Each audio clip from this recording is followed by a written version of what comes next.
আজি সন্ধিয়া লৰাই কিবা অকণমান খাব বিচাৰিলে। মই ভাবিলোঁ মাখনা অকণমানকৈ ফ্ৰাই কৰি দিওঁ। এইজোপা আমাৰ চোতালতে থকা খুব সুন্দৰ নৰসিংহ গছ। তাৰে দুপাতমান ছিঙি আনিলোঁ।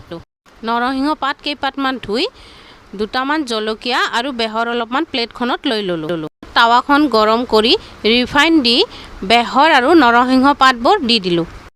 কিছু সময় নৰসিংহ পাতবোৰ লাৰি বাদাম অকণমান দি দিলোঁ।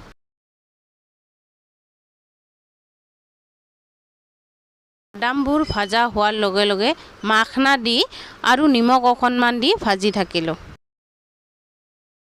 আৰু এয়া হৈছে মোৰ ফ্ৰাই পেনৰ লগত কৰা কিছু ষ্টাণ্ট। 2 মিনিট এনেকৈ লাৰাৰ পিছত মোৰ হেল্ডি আৰু টেষ্টি মাখনা ৰেডি হৈ গ'ল।